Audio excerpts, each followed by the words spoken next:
একজন নবীনকে মহাসচিবের মতো গুরুদায়িত্ব দিয়েছেন। আমরা আমাদের জীবনের শেষ রক্তবিন্দু দিয়ে জাতীয় পার্টিকে রক্ষা করব। তৃণমূলের ভিত্তিতে জাতীয় পার্টিকে আমরা গড়ে তুলব। তৃণমূলের মতামতের ভিত্তিতে জাতীয় পার্টি চলবে। জাতীয় পার্টি জেগে উঠেছে, ইনশাল্লাহ সামনের দিনে আমরা ক্ষমতায় যাব ইনশাল্লাহ। এটি এখনও সিদ্ধান্ত নেওয়ার সময় হয়নি। এগুলো যখন সময় আসবে প্রেসিডিয়ামের সাথে আলাপ হবে, মাননীয় চেয়ারম্যান স্যার উনি সিদ্ধান্ত দিবেন এবং অবশ্যই লেভেল প্লেইং ফিল্ড থাকবে কিনা এটার উপর আমাদের সিদ্ধান্ত নির্ভর করবে। আমরা মনে করি সংস্কার প্রক্রিয়াটা অত্যন্ত ত্রুটিযুক্ত, কারণ সেখানে জাতীয় পার্টিকে ডাকা হচ্ছে না। এটা অপূর্ণাঙ্গ একটি সংস্কার প্রক্রিয়া।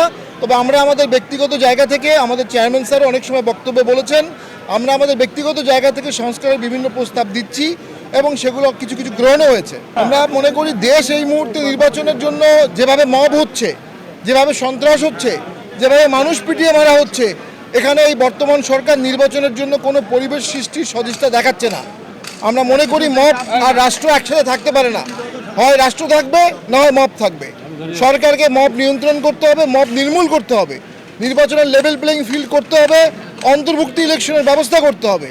তখন আমরা জাতীয় পার্টি অবশ্যই আমাদের ফোরামে আলোচনা করে তখন আমরা নির্বাচনের ব্যাপারে সিদ্ধান্ত নিব। এই মুহূর্তে আমরা মনে করি সরকার নির্বাচনের দিকে প্রস্তুতি নিচ্ছে না, করেছে। আমাদের চেয়ারম্যান স্যার গতকালকে একটি বিবৃতি দিয়েছে এবং সকল মিডিয়ায় এটা ছাপানো হয়েছে। আমরা এই ঘটনার তীব্র তীব্র তীব্র নিন্দা জানাই। তবে এটা কোনো দলীয় দোষ ধরা যাবে না, এটা ব্যক্তিগত অপরাধ। তবে দলের কেউ করলে দলের নিয়ন্ত্রণ করতে হবে, দল থেকে শৃঙ্খলামূলক ব্যবস্থা নিতে হবে এবং ভবিষ্যতে যেন এই ধরনের ঘটনা না ঘটে এই জন্য দলগুলোকে সচেষ্ট হতে হবে।